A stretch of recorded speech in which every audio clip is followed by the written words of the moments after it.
Garlic 7 and a pepper 7. Pepper and your globes. Yeah. Globe 7, garlic 7. Kamboom. Kaish. Fire you must say. Wow. And one. Wow. Spirituality a formula. Yeah. Na unimua na unim. Ba unim soa. Ayade ekoto abi. So unya formula na ken obeweke ya kwa kuwie na dem. What you say? Ba unim formula na obebwan ya bebra na video hu ne wonye. Spirituality it is about formula. And you know we a formula garlic 7 pepper 7 sa niema mienu we ebedi dwuma mako be enum wow e de amani pa wo tie me wow na ono nso so ahuntumi a ewo onyame abodie. That's right. Ade bi a metena fidie so a meka bi ya menim se de meka no se ana ebeye no sa na ebeye enti no o tie me a emfa ne se garlic 7 pepper 7 na sa na ma we asmodi fo ken ma use anointing oil ya bom deliverance ma ya akwankyene ma yesi na sa na ma odifo kan de ebe ye den na ya adwuma ebe ye adwuma erwade din pepper 7 garlic 7 ohia tewo so ohia also ohia eye honhom sa poverty eye spirit sa you do kan Luke chapter 4 verse 18 so for kama me ohia eye honhom ti se wo tie mi na ahia wa eye honhom no na abagie akonwa wo so na wase ne kete na wada wo so what you say obi bi ahia wo bia no eye sunsun na e hawo poverty eye spirit. I'm telling you poverty wo hia eye honhom wo hia eye honhom. Enti se wo tie me na wo hia honhom di wo so wo hia honhom te wo fie wo tie me na wo pese the spirit of poverty no o je wo ho firi mu wo hia honhom no o pamo ni firi wo fie wo hia honhom o pamo ni firi wo so wo pese wo ni wo hia honhom temtete a ye dem ba be kire wo. Amen. Luke chapter 4 verse 18. Wasi awurade honhom wo me so. Wasi awurade honhom e wo me so. Enti wasra me se. Eno nti wasra me musra se. Meka asempa enkyere ahiafo. Meka asempa enkyere ahiafo. Yesu di ohia na chance ye. Because Jesus hu se wiase abrabo nyina ehia wa eno ano no. Nokre. Na se tete ahiafo wo ho. Wo hia. Kine. Obronsam ne abayifo pese o munya wa de o to so yo hia. Because there is nothing you can do. Bibi eni ho. Only choice. Oba yare a untumi san yare. Asori kura mpo kura na hia wa ko asori a. I just say asori won koye. So for ni twa opa wo hia ntia so. Yemfa wonya hwe. Aso wo hu. Ya wo hu kura. Enti wo hia de ken. Wo hia de. Sister, fight wo hia. Amen. Onya ye dambo. Fight wo hia. I am telling you. Fight poverty. Enti se wo pese opam wo hia firi wo so. Wo pese wo ni wo hia ntem tete. We eye garlic 7 ene pepper 7 ena me kire wo. Wo hia bese ne kete wo fie. Wo hia beje mpa ena wada. Wo hia beje akonwa ena watana so waka ne nan ato so. Se wo fie de eho no wo ba betana. Eho no wo bedi agoro. Je se wo hia na fa wadamfo. Wo pese wo ni wo hia ntem tete a pe garlic 7. No wa pepper 7. Sa 7 we. E obu o ho spirituality o se obi ba me dem a obi hu. Obi ba me dem a obi hu. Sister me kan go na kire wo. Anwene obi hu wo. Na wo na wo hia nya wo kire mu no. Obi nwene wo ho. Anwene obi hu wo. De wo na mu no obi na nwene wo ho. Bra. Ye wade na ho nto. Wate. De wiase na obe ye ni bia ni pa beka. Uso se ye beka wasema wo nye yie. Enti se wo pa me se me pa me de garlic 7 no pepper 7 no me kan bom me de begu me 4 corner begu me 4 corner begu me 4 corner begu me 4 corner me mfa ho oba ne gu ha me mfa ho de oba pa bi aka me na menim de me ye na de me kom. Amen. Ebi ana won so no on pese enipa behunu sa per garlic 7 pepper 7 fagu ziplock on ade na wo de okọ drugstore adom de aduro gu mu sa de bi no fagu enye san so a wo de pe bibi ye fa kekere na e fa to ho nti wo fa garlic 7 pepper 7 na de atokọ na baako no wa fa garlic 7 pepper 7 na de atokọ na baako no wa fa garlic 7 pepper 7 na de atokọ na baako garlic 7 pepper 7 na de atokọ na baako 4 corner e wo dan mu fa to ho obi so di for me dan the doors o dan doors ma ye ne saa me ka wonya me di ni sunsun e kura me sunsun ye wohia ontimi ma ofie obiem Amen. Wow. Spirit ye poverty ni si wohia se wo dem wo no te obedwane Amen.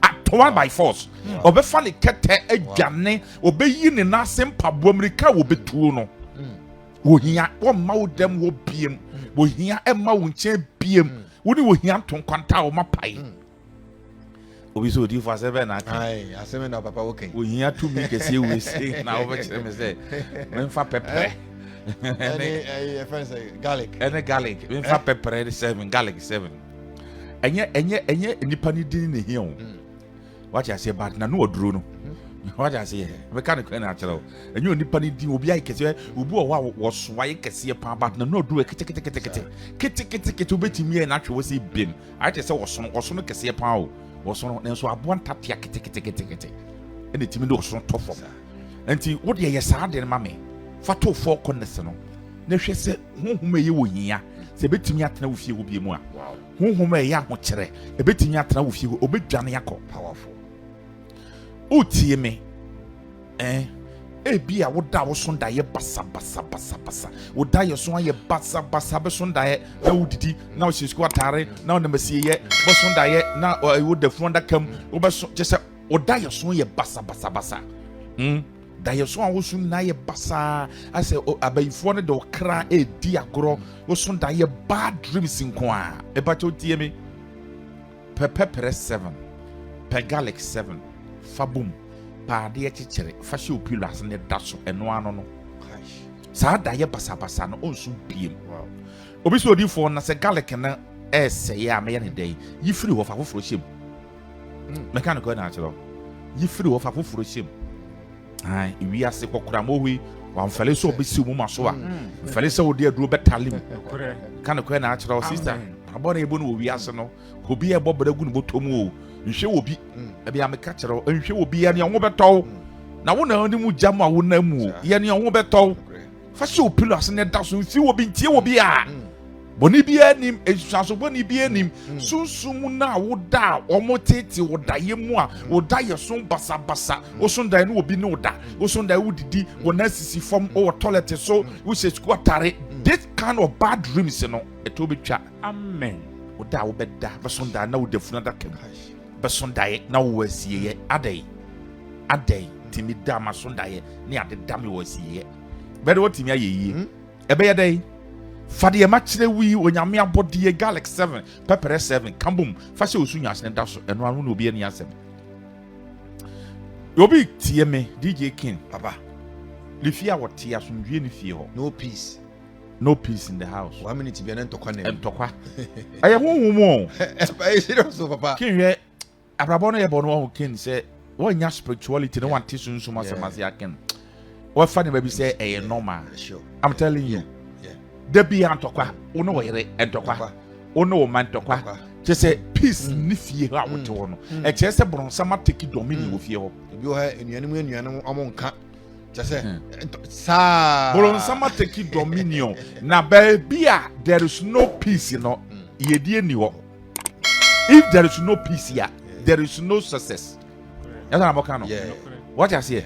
Enti say yedie betimi aba ebusunya ana walefo ntemu ade sasundwe o because ya kan ya adwena bom. What you say? Na ye to na mo ye say. There is no peace but otimi adwene. Be otimi ayi bi. Muntumi kran kam adwene kran. Otimi kran ye hwe. Enya bibi e ma. Enti say wo pese asundwe ba fie pe garlic 7 pepper 7. Fato 4 corners eno anu no. Edana efie na wotimu no fato 4 corner chechere fato corner 777 garlic 7 pepper 7 fato 1 corner garlic 7 pepper 7 fato 1 corner enu one no peace and sunsum na ti ho na de confusion problem entokwa no obedwane Wow. Often a cat. Me and the tears is here, the kimity, and the garlic symbol to me. Papa, Me, I know obi he. We enya garlic symbol. garlic. Me tears is here. Cinnamon so the symbol. Powerful. Garlic symbol tom. Cinnamon symbol tom. It shall be bottom na me denam. What I say? Papa, they be a wabo. Me tabi kid men trans me kwasi ampani you. Me trans mo there be okin. Me kan the natural. Na me try the radio to now di one na me trans na me mere. Bida. Asebe na waka chena me no. What I say? Me try wa de na talk adam na me kinja da bi from life ni across now. Unti ase kra. Dabi. Me de asia me ho. What I say me kan so me de asia mu. What I say? Me de popra me come baby. Me masunsun boni bi bayifuo bi mbe ha me o. What I say? Ade asia wo wi. Wo de na mo and no bad ade bia no. Na to baby. What I say? Enti wo de onye de me kire no. Wo nsasundwe ba fie ho. Kini hwe ade bi wo ho. Saa mo bi ne o say efie wo o fie wo say efie wura wo. Efira, yeah. Tefere. Sa. Wansana. What you say wansana no kra what to den. Na so na wansana she ho. Eye spirit ye honhom a abayifo fa so. What you say ede ehu nipa brabo. Ede solitaire nipa. Kotere. Kotere friends lizard na friends. Lizard. What you say na onamofie. Efie wura saa mo ne nyina ye honhom a ken abayifo fa so ede monitor nipa. Omo fa so ede kutia nipa tefere. Anajo enye wo bolem o dem na tefre na mo eche so obi e bayi 40 fie ho na ma ba che sa de ni nyina anajo no wo sore no ball bi ansi wo fie ho tefre de nke ni senka ball ene ade akoro na tefre na wo fie anajo me se obi wo fie o ye bayi fo me ka so me kura papa say last me ka say me chere say ifira say me ka chere o ka chere me aboa me kunu abontin anajo be 12:30 o yedu ye po radio do fie be 12:21 me kunu me de boa no so anapa me ma sori ya me family ka sha me peja ni ka ya me so be biato fom tai wodam o me hwefom a aboa na me kunu no ona se oni kanu ono hye na wado fom a ni yemu se da ho a ne dua no ye de ase de bibia twa so na ne dua no e sheki na e da ho sa eh monitoring spirit sunsun live o enti mebi wo ho hu ne sia befa ne say ye normal e kwan abayifo fa so de kutie nipa no wo omo fa sa ne manum I'm telling you because sa ne man ye common sa mo no omo ye common omo ofie what you say omo ye common once na wo fie am fa ne common tefre wo fie a what you say enti amwone ne abayifo ne fa so de kutie nipa enti wo de sa tefre wo fie once na kotere efie wura no wo fie pe garlic 7 pe ayi reso so pepper 7 kabom fatu fie o dan for corners no emoni ombedwane wo mu sifie edem ho biem wo ba biem mo no ho bie ombedwane eye sunsun mu omofa so omudi monitor etie wo nsem wo ka wo ye call nyina na abone to wo hwe o se ya efiero ano wo ye call nyina no hotedan no no hwe o se ya wo bo information wo de call me so wo de call what does no ngu abonten what just here dem bo se na nwansena bi no nam ho bo se na anansi what just here no nam ho bo eye sunsun emfa ne normal da entu yes ade na sa kind of emo ni nyino bedwane ken obi a ahonhom hye no so me de we twa to tam ni ti obi ahonhom hye no so obi a otewa ate se demons no omo manipulate no yes and ye kan no manipulation omo wo ken no as a force to be kutia no ko yesi ko sen ho akonfo what you say ko yesi as adwen no just as onde ho bibi na as remote na ye control what you say o be say stop evil manipulation yes and am kan what you say pe garlic 7 pepper 7 o pa fa she o baagin o pa fa she obutom fa she won pass ne da fa be two or four corners saa de na honhom na e manipulate wu na e hye so e ma wo ya de se wo anya de na ho timi to no saa honhom nyina no o ma biem wo be de ho Awurade Yesu din mu enti Awurade hyira emre ni ho ene ya ka kinya makasa bebre emre ni ho me pa cho anopai mi yes special counseling we special nti wo fra so mpacho pese me ba wodi for special counseling ni bi Friday we twam wa next week Friday me kokumase nti Friday we ya Friday bi a metanse ya hwe ni pa special counseling we ya soli bi en ho ya special counseling problem bi da so na pese obehu mi anopa ye kwan da ho bra behu mi no trans 101 na de ha wo no menche wo kwan abetimi afa so a obefiri sa wo ha no de wade di mo fa ho de ne wo je ebeye wan kasa wo de ya fem number na ye nin komo emre ni ho number na 0549 744422 0549 74 44 22 0549 74 44 22 0549 74 44 22 and 0244 45 6852 0244 45 68 and 52